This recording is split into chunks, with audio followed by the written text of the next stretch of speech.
mga kababalagahan sa kalsada, akala nating tsismis lang. Pero paano kung ikaw mismo ang makasalamuha nito? Paano kung ang pasahero mong dapat ihatid sa Ortigas ay wala palang anino? At paano kung ang babaeng nasa likod mo ay mukhang bangkay na duguan pala ang mukha? Ako nga pala si Natnat, pero tawagin niyo na lang akong ka-vintage, taga-abot ng kilabot.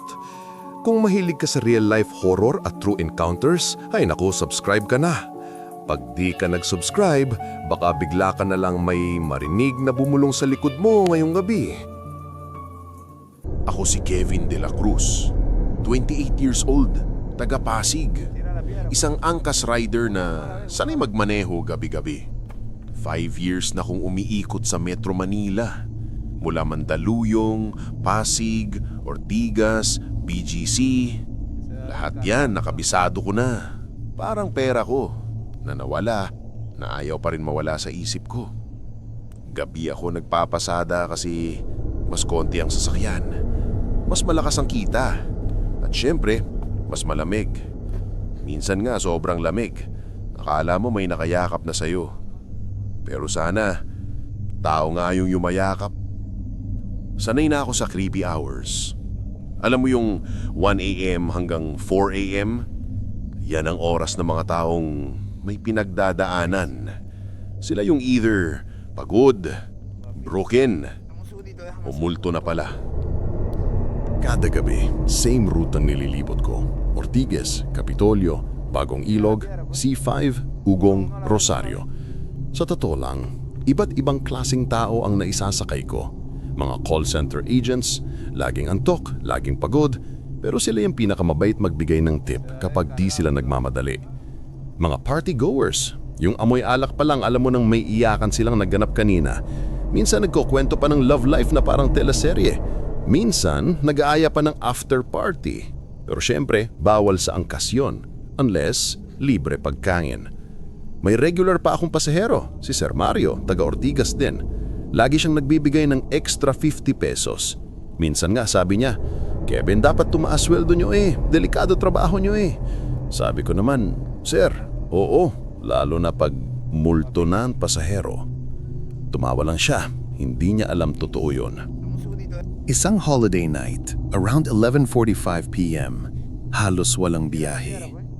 Tahimik ang kalsada, walang tao, walang traffic, walang bookings. Pero syempre, rider ako. Sayang ang kita, ika nga. Kaya paikot-ikot lang ako sa Ortigas at C5 area. Habang tumatakbo ako, bigla akong kinabahan. Alam niyo ba yung pakiramdam na parang may nakatingin? Yung balahibo mo tumataas kahit naka-jacket ka? Sabi ko pa nga sa sarili ko, ay naku, minsan talaga pag wala kang pera, pati multo nagyayaya. I brushed it off. Sabi ko baka pagod lang ako, pero hindi pala. Finally, nagkaroon ako ng booking. Location, somewhere near a creek in C5 Yugong area. Destination, Ortigas, Strata area. Passenger name, Joanna. Pagdating ko sa PIN, madilim, may puno, may abandoned looking driveway. Tipong dito nagtatago ang mga ex na ayaw magpaliwanag. Then, may lumabas na babae. Puting-puti ang suot, mahaba buhok, maganda, maputi. Tahimik ang paligid, pero siya nakangiti. "Kuya Kevin?" Sabi niya nang may lambing. Ako naman, opo, si Joanna." Ngumiti siya ulit. "Yes po kuya, call center ako. Pauwi na sana, wala nang masasakyan." "Ah, okay. Sige po sakay po kayo." Friendly siya, madaldal, parang ang gaan ng loob niya.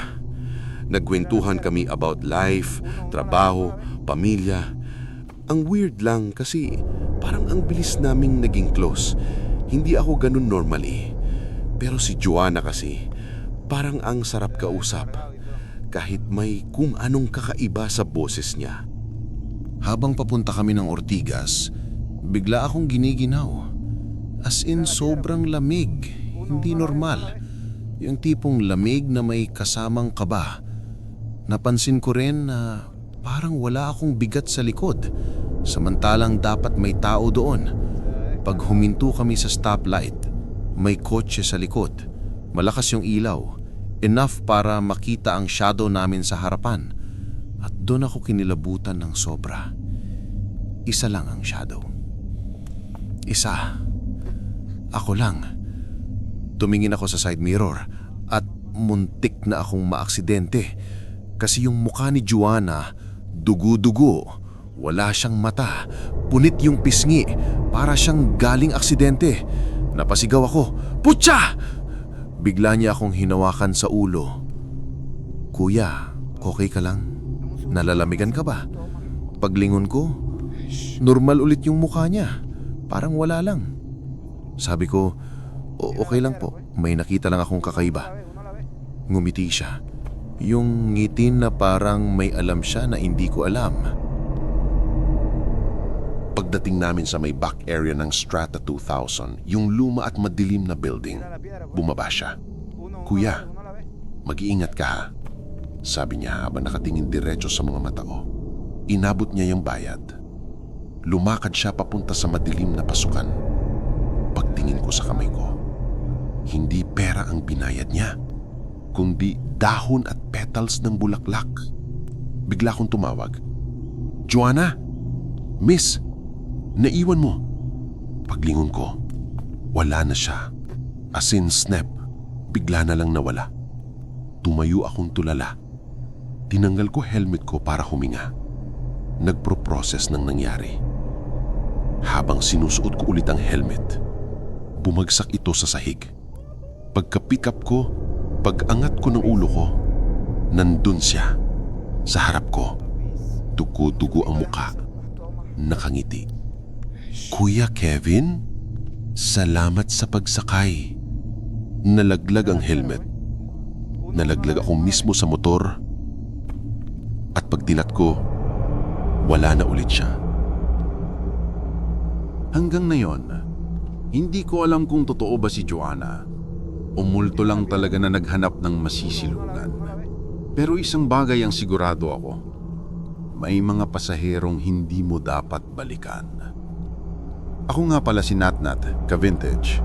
At kung gusto nyo pa ng ganitong totoong kwento ng gabi-gabing kilabot, i-like nyo na itong video, mag-comment kayo ng "Gising pa ko, kuya", at mag-subscribe para di kayo kulitin ng mga multo sa biyahe. Baka kasi isang araw, kayo naman ang masundo nila.